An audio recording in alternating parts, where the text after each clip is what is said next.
Most people believe danger comes from the outside, from dark streets, from strangers, from natural disasters. But what if the most dangerous place in America was the home itself? What if the walls meant to protect families were slowly poisoning them? What if the floors beneath children's feet were releasing invisible killers? What if the devices designed to keep homes warm, bright, and modern were quietly shortening lives? For decades, millions of Americans and Canadians were living inside houses that were never truly safe. Not because of crime, not because of neglect, but because of trusted decisions, approved designs, and materials that were once praised as miracles of modern living. This is not a story about ancient history.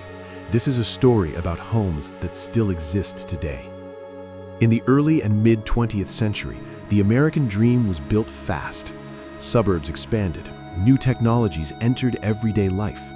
Electricity, insulation, heating systems, colorful paint, modern plumbing, everything promised comfort, safety, and progress. Families believed they were upgrading their lives. In reality, many were unknowingly stepping into environments that would harm them years later. The danger didn't arrive suddenly. There were no explosions, no warnings, no headlines. Instead, it crept in slowly. Microscopic particles in the air, chemicals in the water, gases without smell, electrical systems aging silently behind the walls. Parents watched their children grow up inside these homes, never suspecting that the house itself could be the problem. Symptoms appeared decades later: lung disease, neurological damage, unexplained illnesses, long after the cause was forgotten or dismissed. What makes this story truly disturbing is not just the danger, it's the trust. Builders trusted the materials, governments trusted the industries, families trusted the experts, and the homes looked perfectly normal from the outside. White fences, quiet streets, warm lights at night. No one warned them that safe didn't always mean harmless. Behind ceilings, beneath floors, inside pipes and wiring, threats were embedded into the very structure of everyday life. And once they were installed, they stayed there for decades. Some of these hazards were known early on. Scientists raised concerns, doctors noticed patterns, inspectors issued quiet reports, but change was slow, too slow. Because these materials were cheap, efficient, profitable, and admitting the truth would have meant admitting responsibility, so the danger remained hidden. Today, many of those homes are still standing, still occupied, still carrying the legacy of decisions made generations ago. This is not about fear for fear's sake. This is about understanding how progress can blind us and how the past still shapes the safety of our present. Because sometimes the most dangerous place is the one where we feel safest. And this story begins inside the walls of ordinary American homes. At the heart of America's post-war boom, a quiet revolution was taking place inside homes. New materials promised everything families wanted: durability, affordability, fire resistance, and modern comfort. Builders praised them, advertisements celebrated them, governments approved them. They were supposed to make life safer. Instead, many of them became silent threats, embedded so deeply into homes that families lived alongside danger without ever knowing it. One of the most widespread was asbestos. It lined walls, ceilings, pipes, and floors across North America. Contractors loved it because it didn't burn, it insulated heat, it was cheap, it was everywhere. What no one told homeowners was that asbestos doesn't need to explode or leak to be deadly. When disturbed, during renovations, repairs, or simple wear over time, it releases microscopic fibers into the air. Once inhaled, those fibers never leave the lungs. Years later, sometimes decades, they scar tissue, cause respiratory failure, or trigger aggressive cancers like mesothelioma. By the time symptoms appeared, the damage was already irreversible. Families didn't connect the illness to their living room ceiling. Another trusted material was lead. It made paint brighter, smoother, and longer lasting. It coated walls, windowsills, doors, and toys. Parents believed it was safe enough for nurseries and children's bedrooms, but lead is a powerful neurotoxin. As paint chipped and turned to dust, children inhaled or swallowed it unknowingly. Over time, it damaged developing brains, lowered IQs, caused behavioral disorders, and created lifelong learning difficulties. Adults suffered too: kidney failure, high blood pressure, memory loss. The most unsettling part? Warnings existed long before bans were enforced, but regulation lagged behind profit and convenience. Then there was plumbing. For centuries, lead pipes were considered ideal: flexible, durable, resistant to corrosion. Entire neighborhoods were built using them. What homeowners didn't see was the slow leaching of lead into drinking water, especially when water chemistry changed. Families poured poison into glasses without taste, smell, or warning. Even when lead pipes were phased out, lead-based solder kept the danger alive for years. Electrical systems carried their own risks. Early wiring methods like knob and tube systems were never designed for modern appliances. As homes filled with refrigerators, heaters, and televisions, wires overheated behind walls. Fires started silently, sometimes at night, sometimes with no clear cause. Every one of these materials was once marketed as progress. They didn't look dangerous, they didn't feel dangerous, and they didn't act dangerous at first. That's what made them so lethal. The danger wasn't immediate, it was delayed, hidden, normalized. By the time the truth became undeniable, millions of homes were already built, and millions of families were already exposed. These materials didn't just fail families, they betrayed them. And in many cases, they are still there today, sealed behind walls, waiting to be disturbed. Some of the deadliest threats inside American homes had one terrifying thing in common. You couldn't see them, you couldn't smell them, and you often felt them only when it was already too late.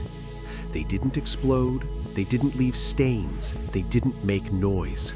They simply took lives quietly. Carbon monoxide was one of the most dangerous. Produced by unvented gas heaters, faulty furnaces, fireplaces, and even kitchen stoves, this gas is completely colorless and odorless. Families had no natural warning system. As it filled rooms, people felt tired, dizzy, confused. They blamed the flu, stress, a long day. Then they fell asleep. Carbon monoxide binds to blood cells more effectively than oxygen, slowly suffocating the body from the inside. Victims often lost consciousness before they realized anything was wrong. Entire families were found in their beds, homes intact, no signs of struggle. In mid-20th century America, unvented gas heaters were everywhere, cheap, portable, convenient. They were sold as modern comfort. In reality, they turned living rooms into sealed chambers of poison. Another invisible danger hid in older refrigeration systems. Early refrigerators and air conditioners used toxic chemicals like ammonia or methyl chloride. When leaks occurred, fumes could fill homes rapidly. Symptoms came fast: nausea, breathing difficulty, loss of consciousness. In some cases, families didn't even realize the appliance was failing until emergency crews arrived. Mercury added another silent threat. Thermostats, switches, and electrical components often contained liquid mercury. If broken, mercury evaporated into an invisible vapor that attacked the nervous system. Children exposed to mercury vapor suffered tremors, memory loss, and developmental damage. Homeowners had no idea the small glass tube on the wall carried such risk. Then there was radon, a radioactive gas that seeps from the ground into basements and crawl spaces. It has no smell, no taste, no immediate symptoms. Long-term exposure became one of the leading causes of lung cancer among non-smokers in North America. Families lived above it for years, unaware they were breathing radiation. What made these killers so effective was not violence, but invisibility. People trust what they can sense. These threats bypassed every instinct. They turned safe spaces into traps and comfort into danger. And because deaths often looked natural, many cases were never linked to the real cause. Only later did science reveal the pattern. Homes didn't need monsters. They already had something worse, something unseen. What makes this story even more disturbing is not just what was inside those homes. It's what authorities already knew and chose not to say. For decades, governments, manufacturers, and regulators were aware that many of these materials were dangerous. In some cases, they had internal reports. In others, they had medical data, worker complaints, and early scientific studies. But the warnings rarely reached the public. Take asbestos. As early as the 1930s, doctors documented severe lung disease among factory workers handling asbestos daily. By the 1940s, insurance companies quietly labeled asbestos-related illnesses as uninsurable risks. The danger was clear. Yet, asbestos continued to be installed in schools, homes, and hospitals for decades. Why? Because it was cheap, fire-resistant, and deeply embedded in the construction industry. Admitting the truth would have meant tearing apart entire housing systems and triggering massive lawsuits. So, the message was softened. Risks were labeled inconclusive. Exposure limits were raised. Studies were delayed. The same pattern repeated with lead paint. By the early 20th century, doctors were already linking lead exposure to brain damage in children. Some countries banned it early. The United States did not. Why? Because lead paint was profitable, durable, popular, and the companies that produced it aggressively marketed it as safe, even healthy for children.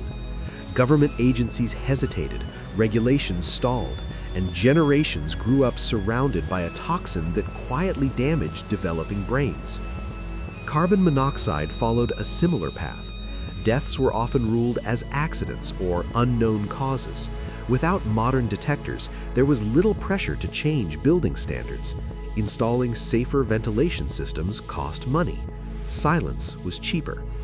Even mercury devices remained in homes long after their neurological risks were understood.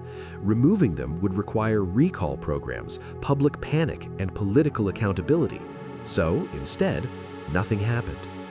What's chilling is that most of these dangers were not hidden forever. They were hidden long enough to protect industries, long enough to avoid blame, long enough for millions of families to be exposed. By the time bans and regulations arrived, the damage was already built into walls, pipes, ceilings, and floors across North America. Entire neighborhoods became time capsules of outdated science and delayed responsibility. This wasn't ignorance, it was postponement. And the price was paid quietly, in hospitals, in unexplained illnesses, and in homes where families never understood what went wrong.